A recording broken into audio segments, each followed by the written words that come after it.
Hi, good evening, everyone, and thank you for joining us today for another edition of our Cyber Security Mentoring Group.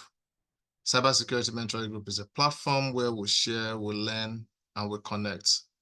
What we do basically is to invite cybersecurity professionals that we can learn from. And we have so far invited different people from different industries and across the world to share with us some interesting topics and also to share about their journey into cybersecurity. And so if you are joining us for the first time, you're welcome. And I trust that today you will find something worthy of your time.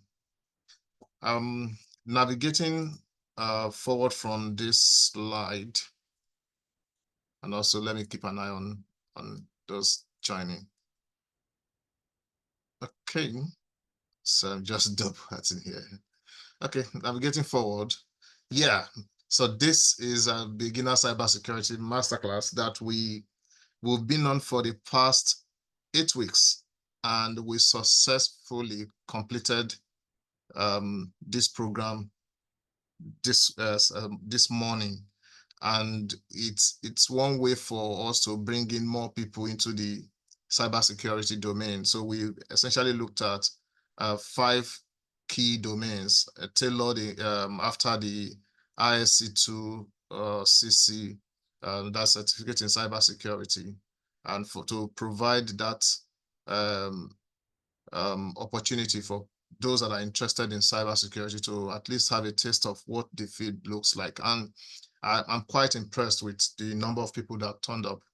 We have roughly about 70 people who attended the sessions, and the average attendance was 72%. In fact, there are some people that actually achieved 100% all through. So it was a good experience. And by Thursday next week, we'll be having our assessment, and also we'll be having a what's next session where I've invited someone to come talk to those that have completed the program on what they need to do next in cybersecurity.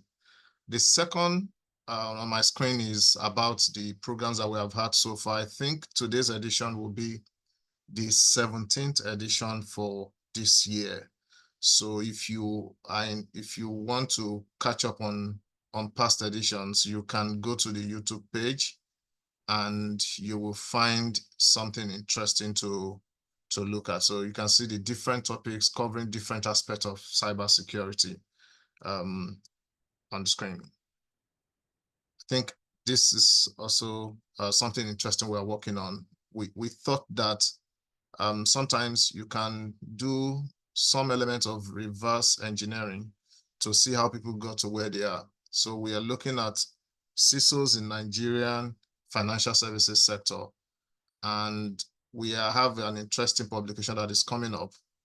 Have a group of volunteers that are members of the cybersecurity group that are working on this project, and hopefully before the end of the year we should be able to make a publication and something that everyone can learn from. Yeah, today we've invited Dr. Nathaniel, and as I would always do on LinkedIn, reached out to different people, asking them to please spare us some time and come share with us their experience in cyber. And so I reached out to Dr. Nathaniel, and he was generous to say, oh, I would like to do this. And so here we are today. Welcome, Dr. Nathaniel. We're happy to have you today to share with us something that we think the community will find very interesting. Thank you for having me. Good evening, everyone.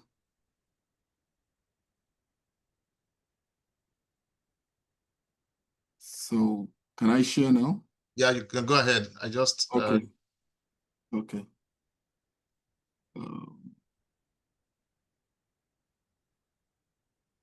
Okay, guys, can you see my screen? Yes, I can. Okay, fantastic. Good evening, everyone. Like I've mentioned, I will be, like the host has mentioned, I'll be talking to you today about a risk-based thinking in cybersecurity. So this risk-based thinking, what does it really mean when they say risk-based thinking? What does it mean when we talk about cybersecurity audit? All these concepts, we're going to break them down and see what they entail, and this we'll see what value you can add and I can add in my place of work for this. I will first start by introducing myself again. My name is Nathaniel Alagbe, and I will be talking to you today as someone who has been able to pivot from one industry or from one job function to another within the cybersecurity and also outside the cybersecurity. We'll come to that much later, but let's focus on this first and see where this leads us to. First of all, what does it mean? What does risk-based thinking mean? It's very simple. It simply means that you, as a person, as a practitioner, as a professional, what you're doing is you are saying that you are prioritizing risk effort, right? You are prioritizing your audit based on risk effort. You are considering the threats, the vulnerability, and the impact on the organization. That is basically what it entails. So it means that you are not doing regular audits. You are not doing regular audits as we normally do. You know, normally audit cycle is either biannually or it's it could also be annually. So every 6 months you have an audit where they will just check your books. They will check what you have done. Are you complying with, when it comes to IT audits, they want to check whether you're complying with some standards and so on. That is basically what we're doing. But in IT audit or in cybersecurity audit, we don't want to, risk-based rather, audit for cybersecurity. We do not want to just go ahead and do a checklist of compliance framework and see, okay, are we complying to this industry standard and so on. By so doing, you could miss one or two risks that that we call that are new, risks that are new, vulnerability that are very new. For example, between the time you audited and the time you're auditing now, let's say it's 6 months, there may have been some changes. There may have been some threat actors that have developed some other mechanism. In 2 years back, for example, you don't have that prevalence of AI being able to mimic human, for example. But now you could see that really happening as if there's no tomorrow. So those are the things that, so if the result of your regular audit will be that, or traditional audit may fail to, to protect the business with the risk of today. We call it zero-day risk or zero-day vulnerability, meaning that nobody has information about them. They are new. So that's what we talk about. Then what I try to do here is also to show you when we talk about cybersecurity audit actually does not stand alone. We have IT audit. So I'm trying to show you what the difference is between IT audit, IS audit, and cybersecurity audit. Now, IT audit is the umbrella body. This tests the technology and all the technology that supports the overall business. Every technology that supports going from compute to network to storage and every other thing. This test it, right? All other tests when it comes to cybersecurity, IT, IS, they are all covered under IT. Now, there is a specialized subset of IT audit that focuses on application and data, and that is IS audit, that is information system audit.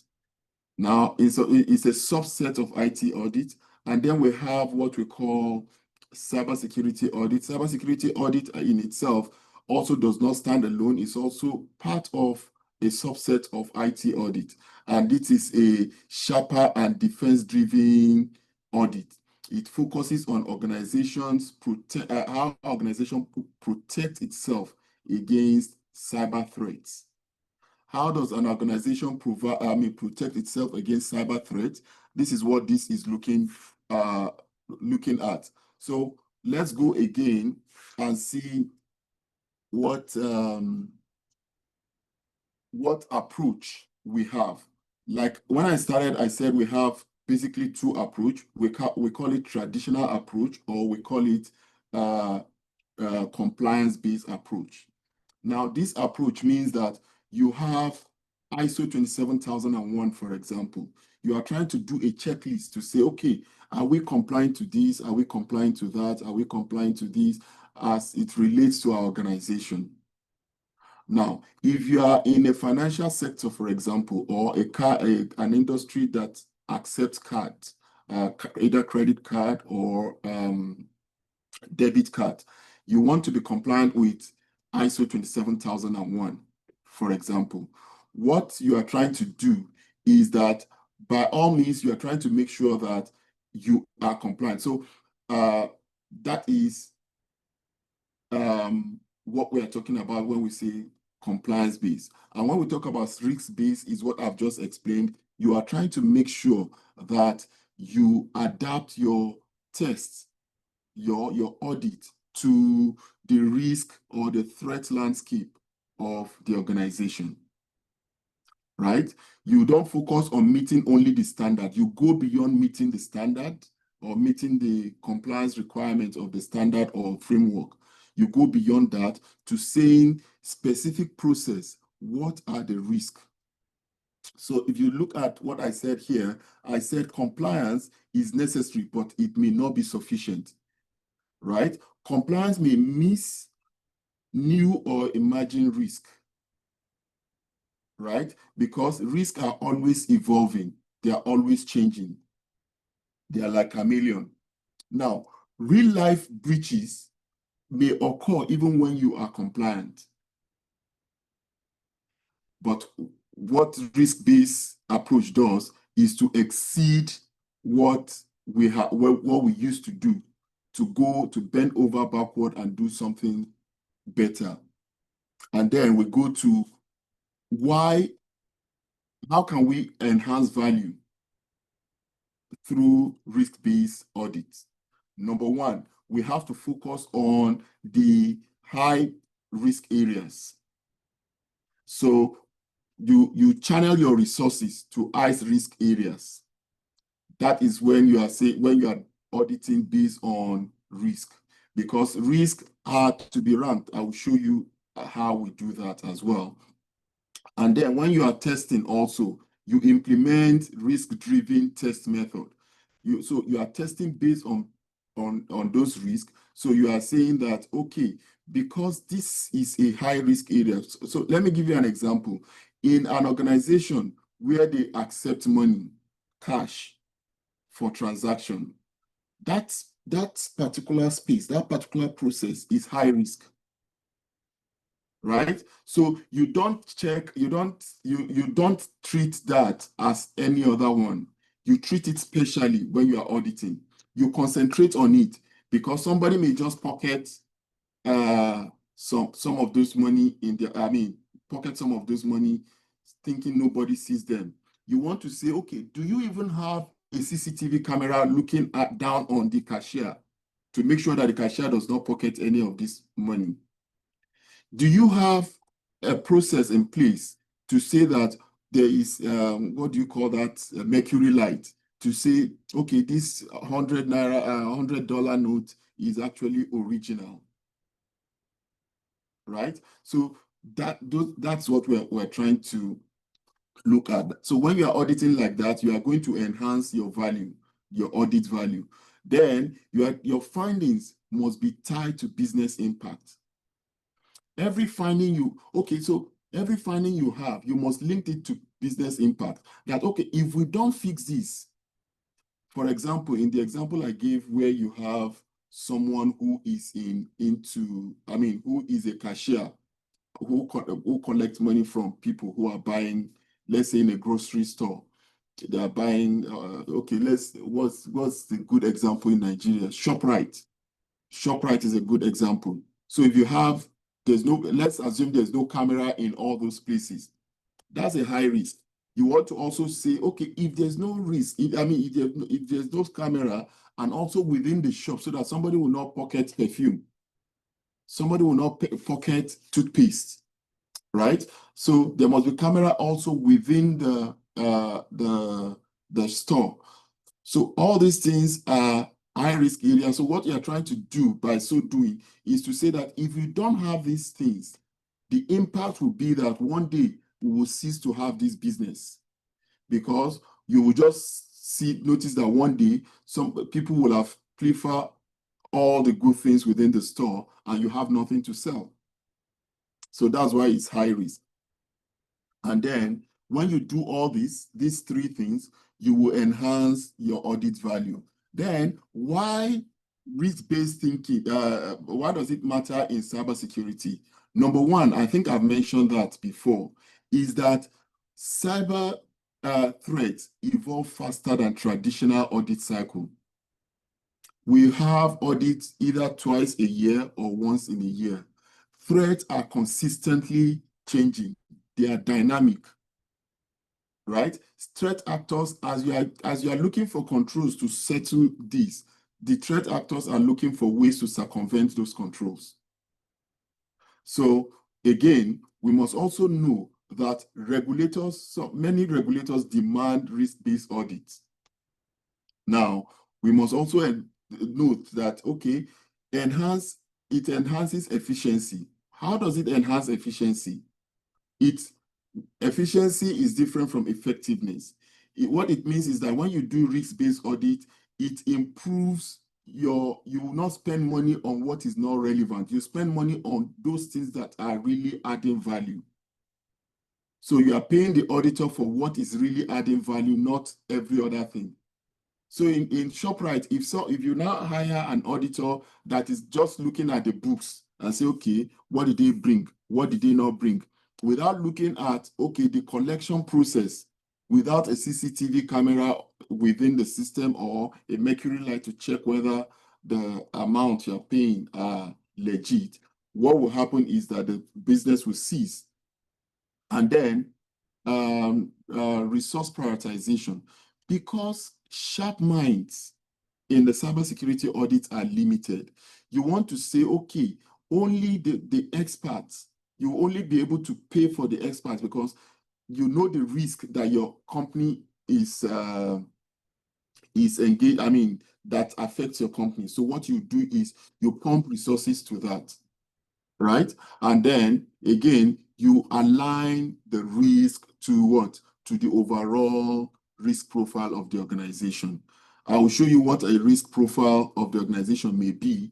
Not something too complicated, but something that will give you a sense of what we are talking about. And then broad reporting, right? Broad reporting. What this means is that you support clear and concise reporting to the board, to the management. You give them what makes sense, not what catches their fancy is what you're showing them, not just anything, right? So we then go to, these are the frameworks that support cybersecurity, risk-based audit. I want you to look at this one that I'm hovering over. Now, this is ISO 27005. This is COSO Enterprise Risk Management.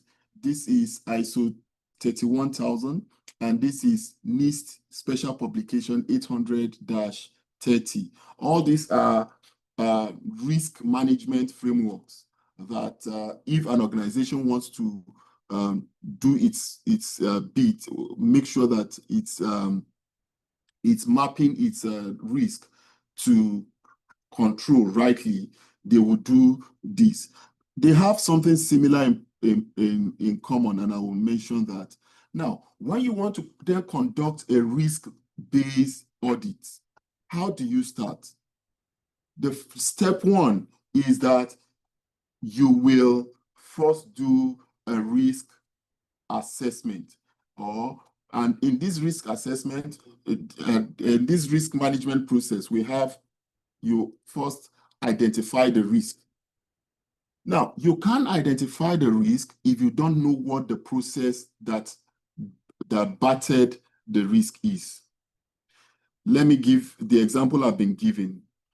The process that bat somebody pocketing money or somebody pilfering from the coffers of the company of ShopRite is the collection process of ShopRite. So when you are trying to, you say collection process, you will list it. You list all the assets that they have, that the organization, or the processes that they have, the system that they have. Either it is third party or even theirs, you list it. You then classify them. Are they confidential? Are they sensitive? Are they critical? There's a difference between criticality and sensitivity. Sensitivity is, for example, if somebody have a okay, let me start with criticality. Criticality means without it, the company will be greatly impacted. Without that asset, the company will be greatly impacted. Or if a risk impacts that thing, the company will be greatly impacted. Then sensitivity means that the exposure of that information, of that thing, to a threat actor will cause like a regulatory impact that will cost a lot of money, for example. So, for example, in this country, if you are a company that is accepting credit cards and you are not compliant with PCI DSS, what will happen is that in no time you will close shop, because though it is not mandatory, but it is not a regulatory framework, but it is mandatory if you are accepting credit cards. Now, then you will then identify the threats to those assets that you have classified. You identify the vulnerability, the threat actors, if any, and any compromise that could come. And then you can map them to relevant framework. Let's say ISO 27001, for example. Then you assess the risk. You assess the risk by first saying, okay, what is the likelihood that this risk will occur?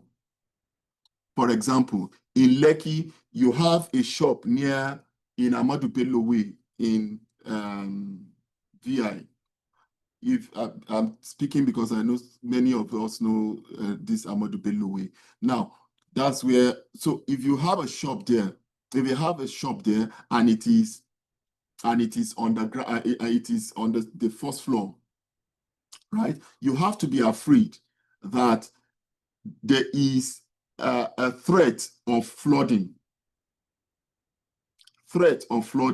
in that place, right? Because, and also almost every place even in Lekki, or if you, let's say you have also a real estate, or let's say how will I call it now? An hotel within that space. What will happen is that you will notice that you will have to get some kind of water treatment plant to be able to give them good water in that area, or you'll be buying water from off the shelf. Those are threats that and if somebody comes to your hotel and drinks water that is polluted, that is a risk, because if the person, God forbid, dies, you are responsible, right? Now, what is the likelihood that that risk will materialize? Let's also give an example. There is, I think there used to be this place in that there's this Silverbird. Let's say Silverbird Cinema is on the surface and they have their is on the first floor. Let's say they now have their, what's the name now? Their data center also on the first floor.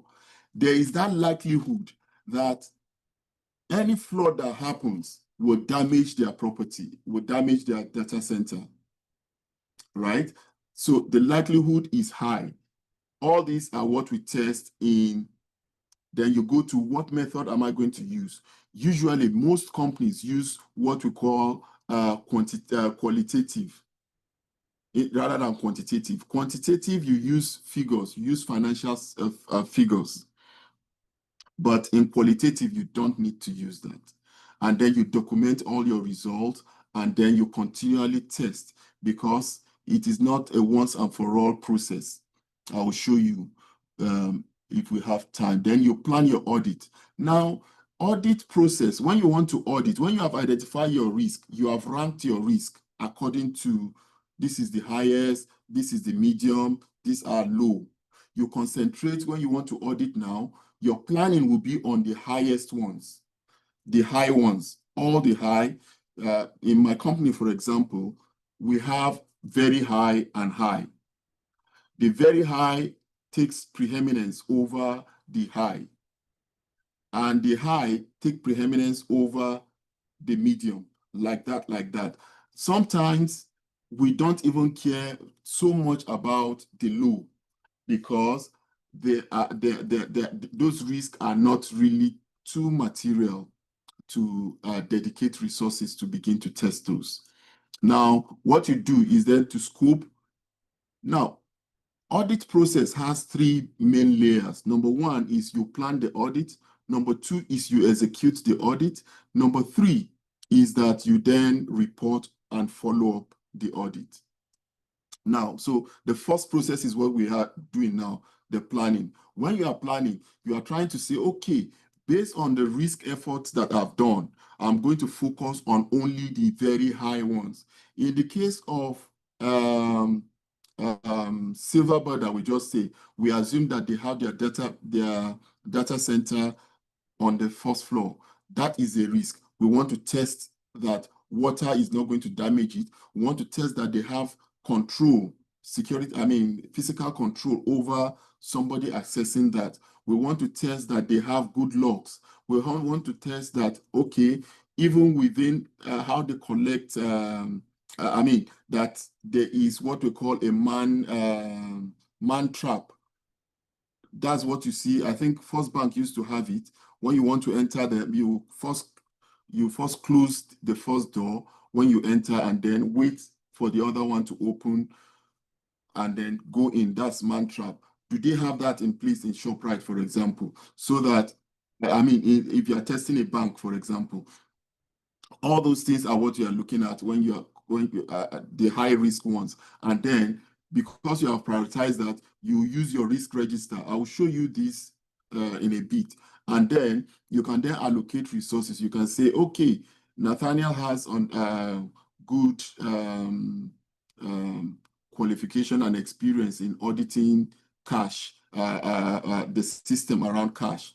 Let him go and do that and audit it. A has good understanding on the data center. We allocate him to manage the data center. So you allocate resources and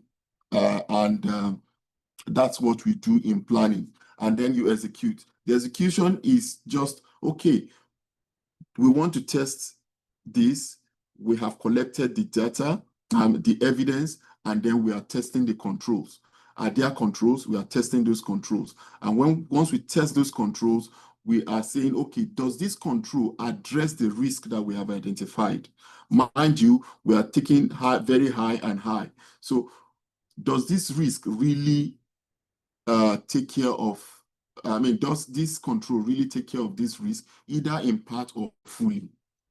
That's what you want to ensure.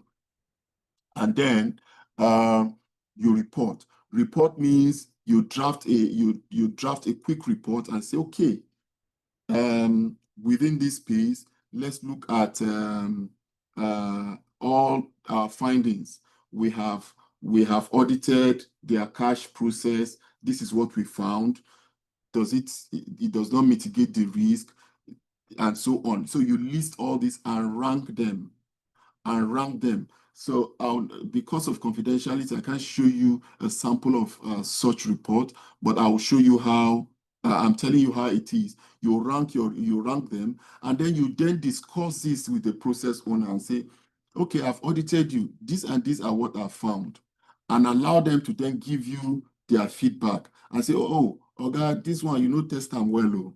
You didn't test this thing well, or this thing we gave you, we thought this is what you mean. That's why we give you this evidence. But from what we are seeing now, it's actually this is actually what you need. And like that, you have back and forth. Mind you, when you are auditing, make sure that every day you have a stand-up session where you assess what has been done in the day. Your boss will assess and say, okay, your manager will discuss with you and discuss with the process owner and say, okay, my guys have audited this. This is what they found. They've requested for this information. You have not given it to them, blah, blah, blah. Those are the things that we talk about there. Now, I'm going to show you something very briefly. I think I've spent 20 minutes or 25 minutes. So, I'm just going to show you this.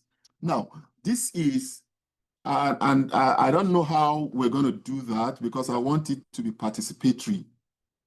I want it to be participatory, even if we can do just one together.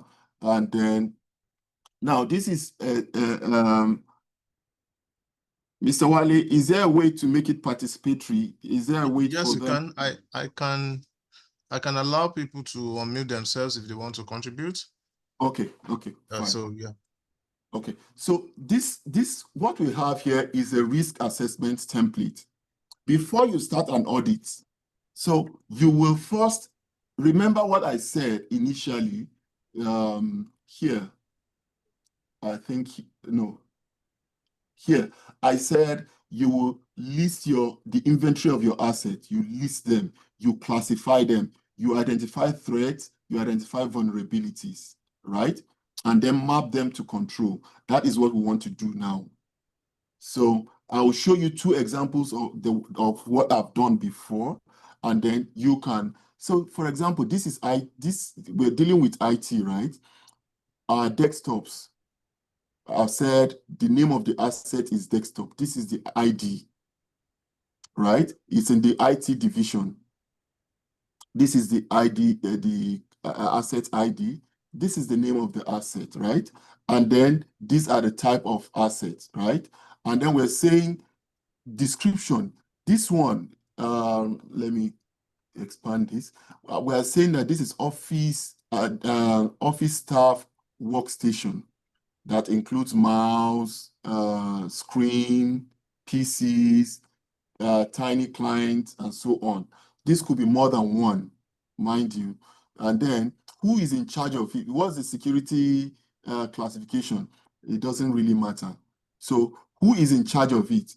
Now, if you have been following me on LinkedIn, you see that some days ago, just yesterday, I posted something on how to plan risk-based audit. It's strategic so that it can be, those of you that have read it, you can begin to picture what I just mentioned now, and it will begin to make sense for those of you that have not really, for those of us that are just coming into the field. Now, sometimes ago, I also said that for every risk and control, there must be somebody that is accountable. I think that was 2 weeks ago, and I posted that. There must be somebody that is accountable. Now, in this place that I said here, there must be threat. Let's look at the threat to this. The threat is somebody can just walk away with it, right? Somebody can just walk away with asset with our desktop, right? Somebody can walk away with it. That's the threat. Now, it's theft. And then what is the vulnerability? How can somebody just enter enter our office and cut away our desktops? Because we lack physical access control. That means anybody in my office, for example, and almost every offices that I've gone to within this United States, you can't just access any office anyhow. There must be badge, right?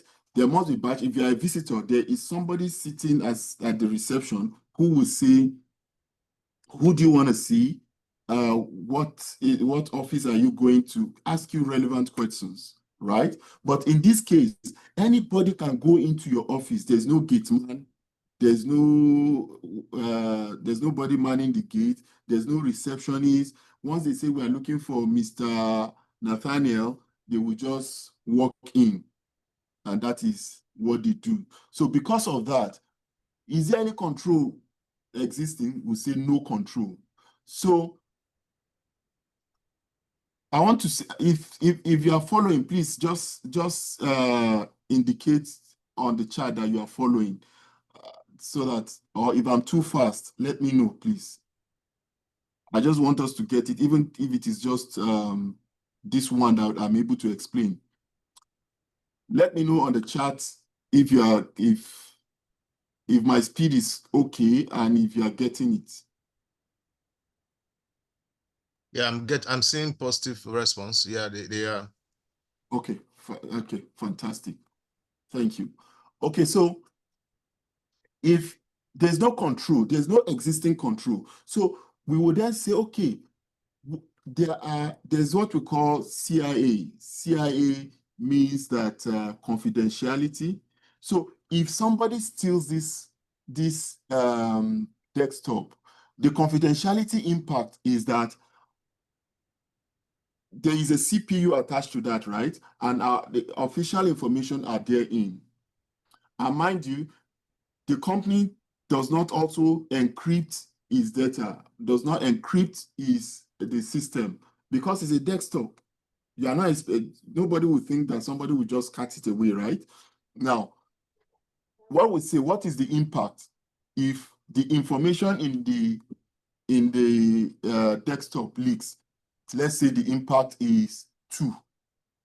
Now, what is the what's the integrity? Integrity means can that info? Okay, confidentiality means that can somebody who is not an authorized user have access to that? So we are saying that the likelihood of such happening is what? I mean, the impact of that happening is what? Is, let's say, 2, we have said. Now, can somebody, after having that, can the person alter the data within that? Can he manipulate it? Can he change it?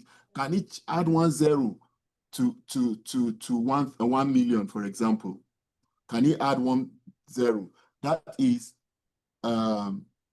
integrity. Integrity means that it is the same from the sender to the receiver, but somebody has hijacked it on the way.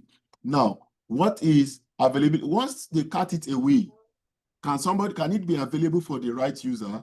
The answer will be no, right? So that's why, let's say it's 4.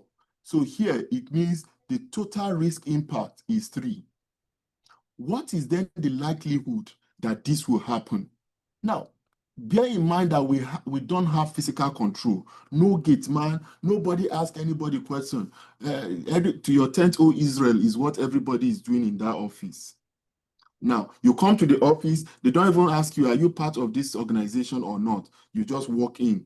You are taking anything away, it's none of our business, in as much as it is not my own. Let's now assume that all of us we are like 26 here now. All of us are within the same organization, and I didn't come to work today, and somebody just pack my desktop. What will happen is that the likelihood, because we don't have any physical control, will be should be 5. Let's say it is 5. What that means is that that risk is high, right? Now, we will then introduce the treatment. How do we treat it? Now, we will then treat it. This, what I did here, between here rather, like this, is the treatment. Now, this treatment is based on ISO 27001 2022, right? Now, what this does is that you will then see which control within ISO 27001, which is this Annex A is what I'm using, which is 27002. You now say which control really matches that will protect this risk from happening, right? What will prevent us from having this high? What will reduce this high to low or 0? Mind you, you can't reduce, you can't eliminate risk. You can only reduce it. So what will reduce this risk drastically? So let's say we then take an action within this. So we would then, let's say we have taken an action, we have decided to hire a gate man, hire, what's the name now? Hire a receptionist, and then say every staff must use batches, right? This is, we then say, we'll then reevaluate the risk. We'll then reevaluate because we have put control in place. Now, who is supposed to do the control? We'll put the person. When is it due? This is the person that will do it, right? Now, this is the control that we have put in place. I don't want to bore you with that, but this is still ongoing, or it is open. Somebody is still doing it, or we are monitoring it, whichever way. And then who is responsible? Let's say we put Wale, for example, as the person doing it. When is it due? Let's say it is due on the 1st of right? Let's say it's due on the 1st of September, right? And then we see what controls. They said post-control likelihood. Now, because we have put all these things in place, nobody can then go in. Nobody can then go in and begin to take, what's the name now? And begin to take my laptop. Now, because nobody can go in and take my laptop, what we are saying here is that the likelihood will have reduced to 1 or 2, right?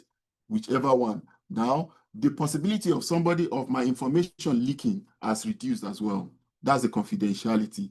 The integrity, if it leaks, the tendency of it leaking is 1. The tendency of somebody manipulating it when it has leaked.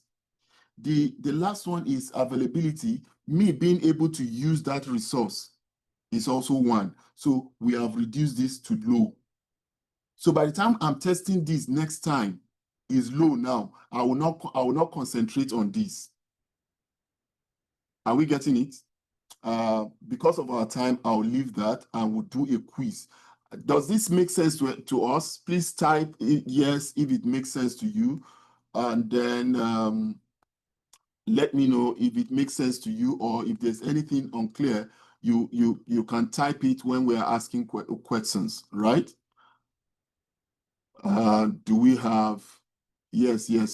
Okay, making sense. Okay, thank you. So Doctor, before you go on, I have a question around the CIA and where you got the total, I think is the total risk or the total impact score.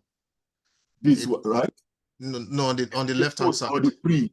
On the inherent yes. Risk. Okay. Yeah, here. you didn't do the average. I was looking at the formula. This is the average. Yeah, but it was like a round up some. No, okay, so this is okay. I got it. Okay, I've seen it. I saw it was a formula there. Okay, so right. this highlights the average. But so there's an argument around is it right to do an average? For instance, if you have availability that is 5, and So, impact and confidentiality is a 1, right? Impact okay. and integrity and confidentiality are 1. One. Won't they Okay. water down that? Yeah, I agree that there's arguments around that. And the flip side of it is that this is just like a how will I call it? Because it is qualitative, it's not quantitative, right? This is qualitative, it is more subjective than objective. I get it. Thank you. Yes, sir. So any question on this before I guess we can ask questions based on that. So if you want to type your question based on this, okay, there is Kolawole Oyedeji. Okay, someone's hands is up also. Yes, Kolawole, that's you can Kolawole. unmute and ask your question. All right, thank you very much, sir. Good evening. Good I evening, hope sir. I'm audible. Yes, we can hear you. I can hear you. Thank you very much, sir. You're doing a very great job. However, I have just one question. So with respect to the colon for existing control. So my Yes, thought sir. is for every organization, I want to believe that it is expected, apart from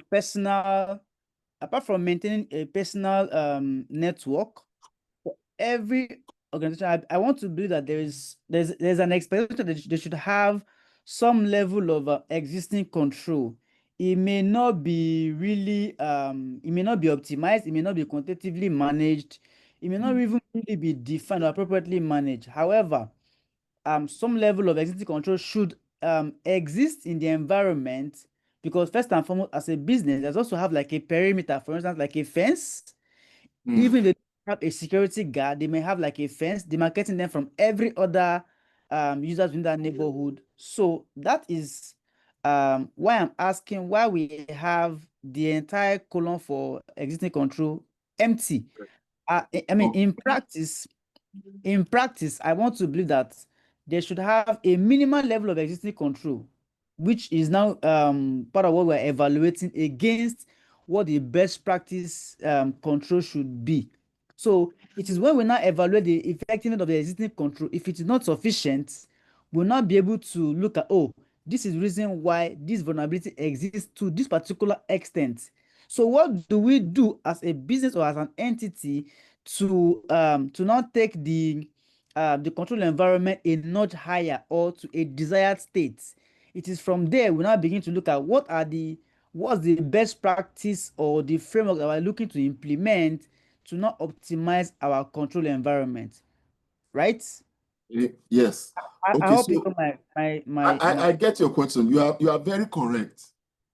However, this is a classroom. What we are doing is hypothetical. What we are doing is theoretical, right? Is not an utopian situation, right? So what I've just done, if you look at this, you see that you saw things here. Because of this class, I had to delete the information I had in all these places, right? And all this. Now, we are just assuming that the company is fresh, they don't have control. It's just an assumption. But that does not mean that every does not exist in every organization. In fact, that's why this column is there, so that you will know that there's supposed to be a control. So, for example, if you have a control that is existing here already, all you need to do is to say, how do I then improve on that? Now, if you have a control here, it is probable that all this will be 111.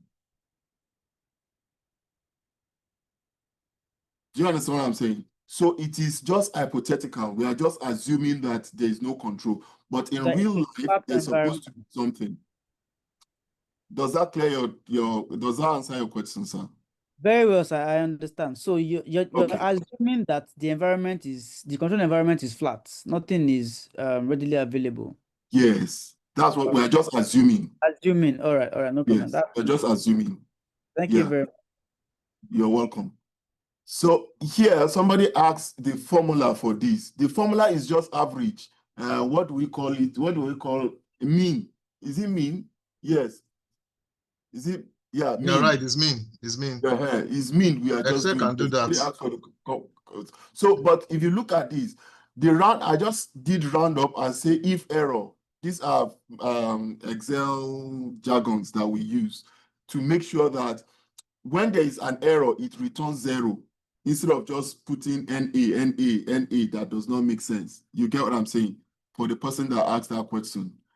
So it's average, but this formula that you see here, all this round up means round it up to a figure. Don't put dot XYZ, dot 01, dot something. And this if error means don't go and write NA for me. If there's no don't go and put error for me. Anywhere you see error, just put 0 instead of just putting nothing, right? Okay. Doctor, there's another hand up. Okay, I hope this is permitted. Sorry, Mr. Wale. Yeah, it's okay. It's okay. So maybe we'll just take this next question and then you can go through your presentation so that we can then take all questions at the end. Okay. All right, Izuna, you can go on. Okay, thank you so much, Doctor. So, Doctor, I wanted to ask, in your experience, a lot of organizations merge audits, risk management. In some of the organizations, we have enterprise risk management as a department or division, and we have internal audit as another division or department. Yes. And most of all these things you have mentioned there, somehow it's like a thin line between both sides. They do the same. Now, in your experience, how have you been able to manage it? Coming into a setting where the enterprise risks have their own formula and sheet, just like yours, and the audits have theirs. There is no sync somewhere. So you are saying a law from the audit side and you are seeing another, and everybody's in chaos. Oh, what do we follow? The risk management is saying, no, we have seen this and the risk is low.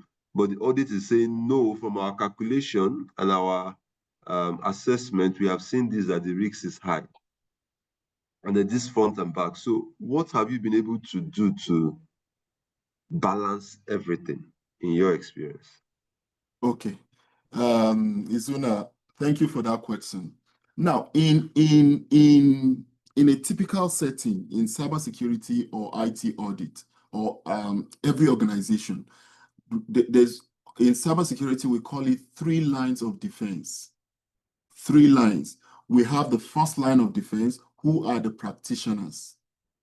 Now, the process owners, maybe a pen tester, maybe no matter what they are, if they are not in audit, they are or they are not in risk management, they are in level 1.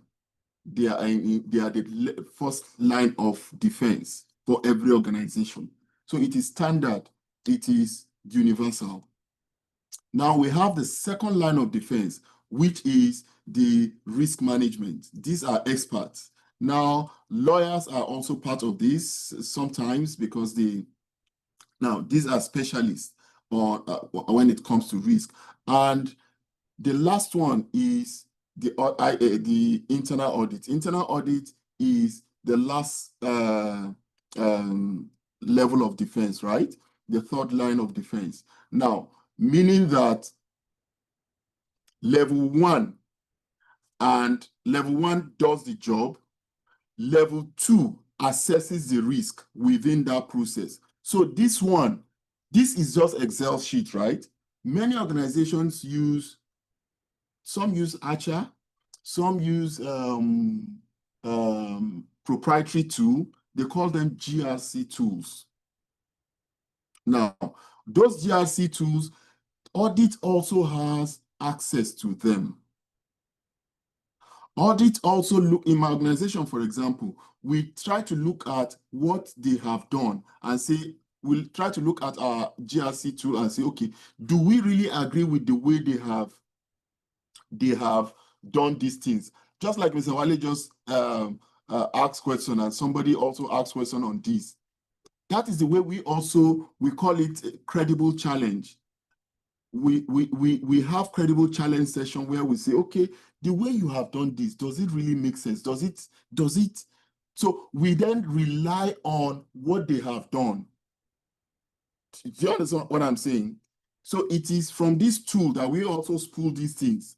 So most times we don't have to do this ourselves. It is already done by this, what's their name now? The second line of defense, meeting this first line of defense and discussing all these processes. And within this, they are saying, okay, this is done, this is done, this is done like this. Do you understand? Most organizations, maybe in Nigeria, some still use Excel, but I've not come across an organization in here. I'm not saying they are not, but of course, many of them can still afford the GRC tool. So back to your question, answering your question, this is not necessarily something that we have to do all the time.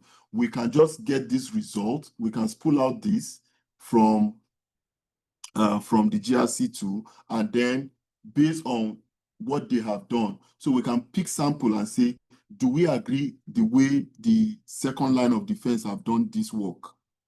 And then we can then say, okay, all the we agree with it. Okay, then we can use it and rate and use this, use the residual risk to say to do our work. You understand? So it will be too much for us to come and do the entire organization. You get what I'm saying, right? So that is it for that. I think that answers the question, right? Okay, thank you. So I'll quickly go to, so this is quiz. You answer as, so read the question and then you tell me what the answer is.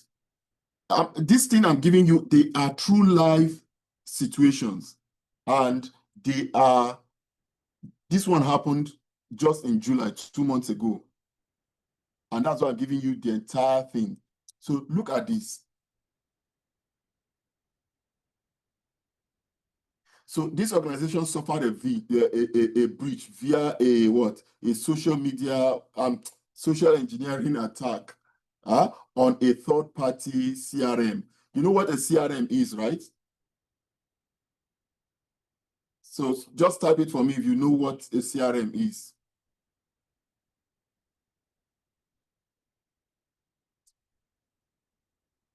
No, not okay, nobody has typed it. Just type it for me. I don't want, yes, just, yes, you got it, yes. It's the customer relationship management tool or portal. Yeah, you're correct. So they attacked them, and then approximately 1.1 million USD customer record were exposed. This is the question. So because we are dealing with risk, right? Now, this session is such that you are able to critically challenge what the second line of defense have done. If that is the process in your organization, that you don't have to. In some smaller organizations, they put risk and IT and audit together, really. They put them together.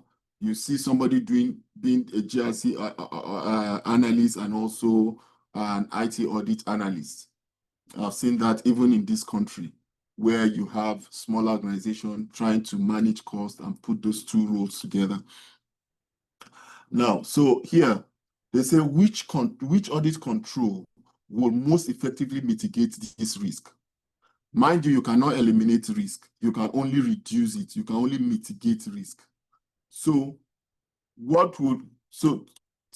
please type your answer for me. Everybody type your answer for me. what do you think is the correct control that they should put in place? C. So D.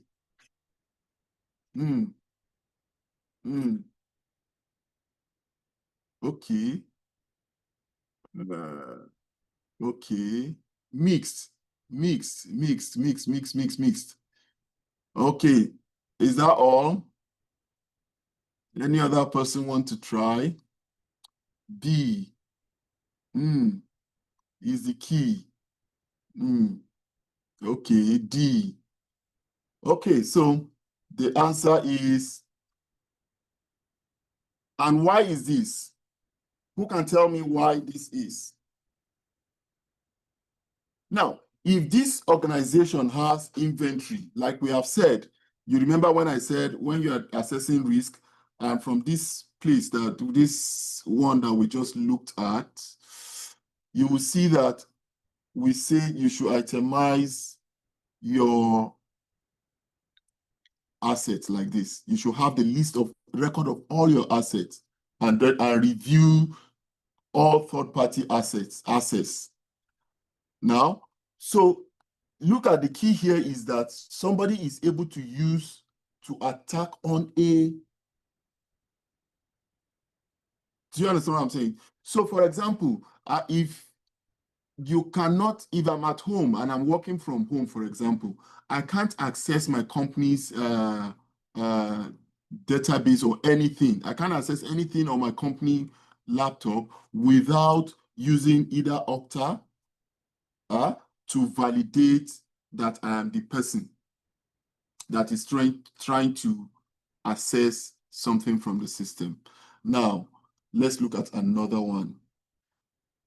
So, for those of you that said B, you are correct. Okay, number 2. This is a ransomware attack also in between March and April for DVita. Is a United States dialysis provider. You know, this dialysis for people that have what's the name? High blood sugar. What's the name of that? Diabetes. Yeah. Is it kidney issues rather? Okay, so experienced ransomware attack between March and April, right? Nearly 1 million patients' records were compromised, including social security number. This thing is taken very seriously. It's a personal identifier, so it shouldn't, and their medical record. That's why HIPAA. So HIPAA has been violated here. So what is the question? I'm asking again, which control would best have detected or mitigated extensive data exfiltration? So that is movement of data. You understand? Somebody able to encrypt your data even within your system or something. So which of these? So please type your answers. Type your answers. Please think critically.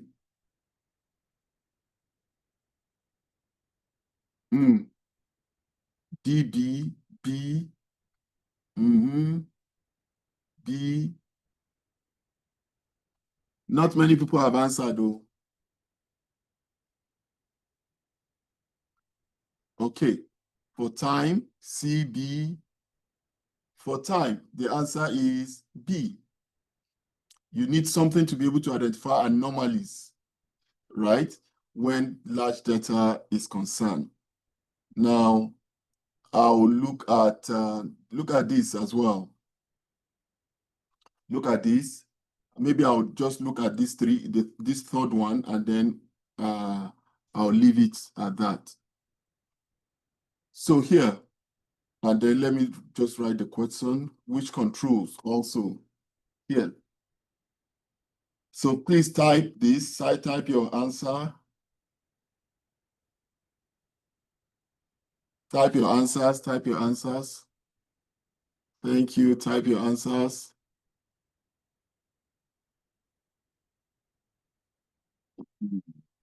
Type your answers, please. Okay, okay. Okay, can somebody, all of you say C? Why is C the answer? Tell me, please.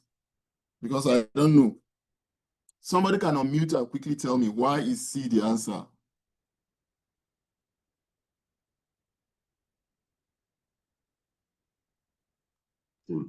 Okay, Prof. I went with C because it was said that the breach utilized stolen credentials and lacked multi-factor authentication. So Okay. if they were able to steal the credentials, there was no second level to stop them. Okay. Multi-factor authentication is actually the answer. Okay, so I'll leave this. So what's the time? Because of our time, I leave the fourth one. So Okay, thank you, Doctor. I think I will allow people to ask questions, but one thing I wanted to share with our community is around career for people who are not in cyber right now but want to get into cyber. And if there's a thought you can share with them or insight you can share with them on how they can get themselves in, and as you have earlier said that you were also in and out of cyber, and if you could share some insight from your journey. Okay. So before the questions, so let me quickly a brief introduction again. I started my career as an accountant. So I got qualified in early 2000 as a chartered accountant. Also a fellow of the Institute of Chartered Accountants of Nigeria, a fellow of the Institute of Taxation of Nigeria. And within that space, I had moved and also got promoted in rank, changed jobs within that space. Now, I had worked with UAC. UAC, in UAC, I left UAC 2010, 2009 or 2010, not sure now, as a management accountant. So I was part of the team that did, some of you that know this, Mr. Biggs, that did the franchising model, did the analysis for the franchising model for the board to approve. And don't blame me for what is happening in Mr. Biggs now, though. But that was what we did in 2009. And then when I left there, I also moved in rank and also did CFO for several organizations. Among them, some of you may know, God is good. God is good motors. God is good. Those people that deliver packages. What's their name now? Logistics. GRG Logistics and so on. I was their CFO for about 4 years, for the whole group, not for each of them. So we had, within the same business, we had like 6 businesses within the same group, within that group then. And then I moved to the companies you will know are what I'm mentioning. Then I moved to Jumia. I was also instrumental to Jumia getting the IPO and initial public offer here in the United States, sometimes in 2018. I was the head of finance then. Then I'd worked with another organization. For those of you that are media will know that. It's called, the company is present in 146 countries. And I was, it's Media Fuse Densu. I was their CFO also for years, and also managed within West Africa and also beyond. Now, I gave you that background to say that I got grounded in accounting. what I did, sometimes in 2011, I had a friend. He's still my friend. We're still very close. He's the first Black man to be ACCA president. Right. He was my personal friend. So we worked for a company when I left UAC. We worked for a company, and he just said, Baba, you are very sharp. Why don't you do CISA? And I said, oh, what does CISA really mean? Then he told me. Then in 2012, I ventured into it and passed it. Then we used to write it with, we used to tick, not computer based as it is now. We used to tick this thing. So he then said, oh, and when I passed it, we then came up with a company that was providing services and so on. And that is how I started. So what I first did is to identify those skills that I had in accounting. So mind you, I said I started this thing from 2013 precisely, right after passing the CISA.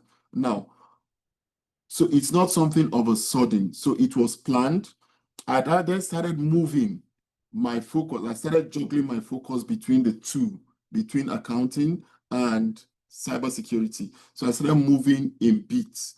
So we formed a company.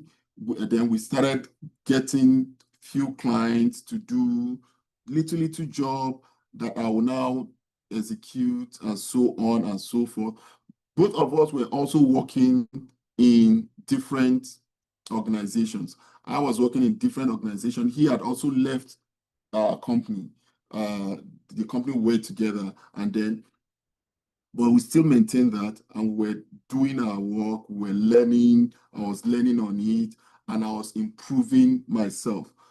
Now, I took in all that I've learned in accounting and focused on the one that I felt catches that I will be able to transition into easily.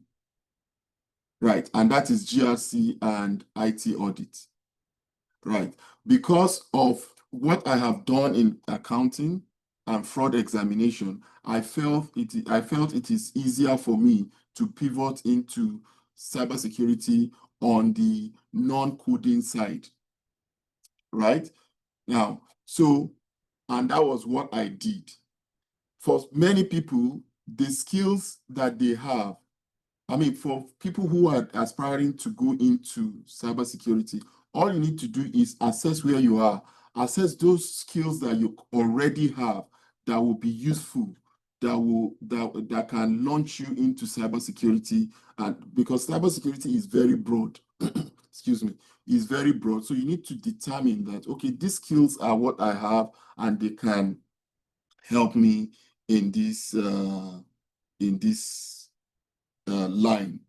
So you can decide to go into pen testing. You can decide to go into other sophisticated and coding side, right? Depending on what catches your fancy or your background.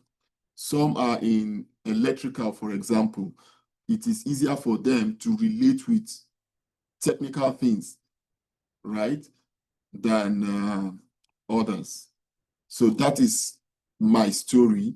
And then, of course, within that space also, I tried as much as possible because, one, I'm a restless individual, always zero social life,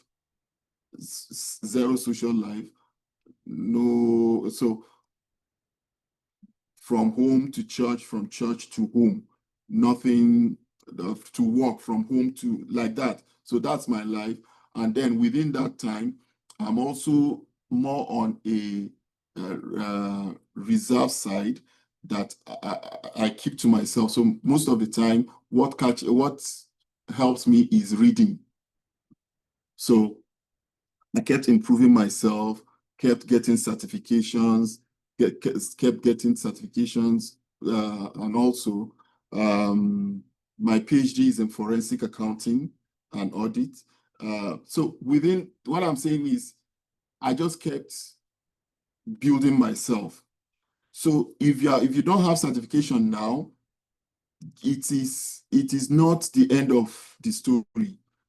All these things I'm telling you is started in 2011, and here we are today. That's about 14 or 15 years, right? That's about 14 years. So if you're starting now, just have a gaze and bookmark, and then have how you want to pivot, what certifications you need that fit into that place you want to, right? Because whether we like it or not, certifications are proof that you can do. You can see people who have certification and cannot also do, but again, certification just shows that you have the ability to perform on that task. If there's any other specific question, I'll be glad to answer. Thank you so much, Doctor, for sharing with us. If there's any question, I'm trying to see if I can end this call, end this meeting in the next 5 minutes. So if there's any question, you can ask. So someone is asking in the chat, saying that certifications have been commercialized. Are there alternatives to validate your knowledge?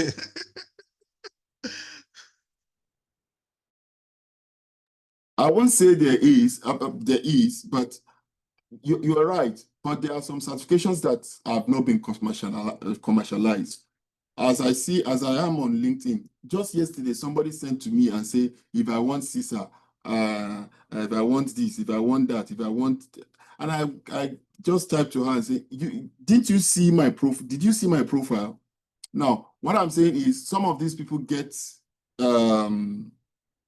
they get people to pay and pass this exam, right? But you don't want to go this route. There's no other way of validating your certificate, your knowledge, really, except you have a brother who is on top there who can help you, or you have a friend who can help you. There's no any other way. You just have to have it.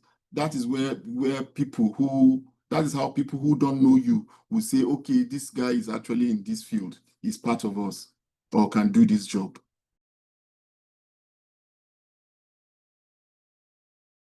Thank you. If there's any other question? Okay, Izuna. Okay, maybe that's the last question. Izuna, please go ahead. Okay, it's not a question. It's just to add to what Prof has said. So in addition to what Prof has said, I think it depends on the role you are going in for. From all I have seen within the industry, if you can confidently defend, it depends on the position, not role, the position. If you are coming in as an entry personnel, a junior staff, and during the interview, you can confidently hit questions, answer them, show them that you are hands-on good, and you can complement yourself with certifications from Udemy. Then there are free ones. I've seen a lot on LinkedIn. For those that are on LinkedIn, just be active there. There are a lot of free certifications that are still valid. Then certification of attendance that are valid from strong industries like PECB. They give some certification of attendance. If you go there, you do some courses online and they give you certification for attendance and so on. But if it's for a senior role, like Prof has said, then you need those certification. That's just my addition. Thank you. Thank you very much. Yes, you will get this. It will be uploaded maybe this night or tomorrow. You will get it on let me see this slide now. I think, yeah, I'll share the link here. But if you follow, if you're on LinkedIn, Cyber Security Mentoring Group, you will post it also there.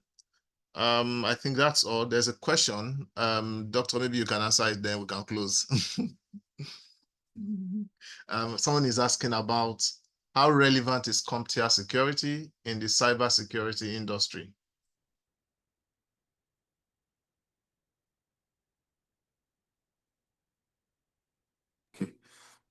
Okay, CompTIA security, it's very relevant depending on what area you are going to.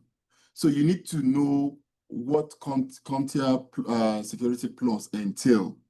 Mind you, it has to be what it entails. That, for example, if you are going for CISA, you already know that you are going into IT audit. If you are going to C-Risk, you know that you are going into risk management and so on. So depending, you have to get what you want. I mean, the certification the line you want to pursue and get relevant certification. Of course, you can see me, you can text Mr. Wale or also text me on LinkedIn. I can help you with list of certification that will be relevant to where you want to pivot to. All right. And somebody asked a question, what is the difference between framework and regulation? The frameworks are different from regulations, and I think the correct question will be, what are the difference between framework, standards, and what and regulations? Frameworks, you are not going to be tested by it. You are not going to be certified to it. Frameworks are what we have. We have we have NIST. All NIST publications are not mandatory, and that therefore they are frameworks. ISO, they have frameworks and they have standards. Standards are what you can certify to. For example, ISO 27001 is a standard. Now, all ISO are standards really, but there are some that you cannot certify to them. Now, regulations are the ones coming from the government or from the local authority. Does that answer your question? Right? They are not industry based, they are just laws. For example, you have law that Nigeria has just published now on privacy, right? That is a law, is a regulation. So it is not a standard and it is not a framework. It's not a framework. You must comply to it if you must do business in Nigeria. Right? So framework, you may not comply to it. Standard, you may not comply to it, right? But you may be compelled to comply to it if you must do the business along that. So for example, PCI DSS, if you must be a bank, if you must collect credit card information and debit card information, you must be, even though it's a framework, you must be compliant to it. But for standards, you must be certified to it. That's why you see ISO 27000 lead auditor or implementer, ISO 42001 lead implementer, and so on. All right, I think we can safely land here because of our time, and want to thank you so much, Dr. Nathaniel, for doing this comprehensive work with us. I think it's one of the the presentation you made on those risk assessment. I think it is really helpful, and I believe people on the call, as some have also testified, they've gained a lot from it. Thank you so much. I will upload this. If I can't do it this night, I will do it tomorrow, and so you can go back and rewatch it. Thank you for joining, everyone. Our next edition is 6th of September. So if you're on LinkedIn, you can follow Cyber Security Mentoring Group, and then let's keep it on. Thank you, Doctor, also for sharing a lot of your content in the group. At least you are keeping us up on that page. All right, everyone. Thank you, and have a good evening.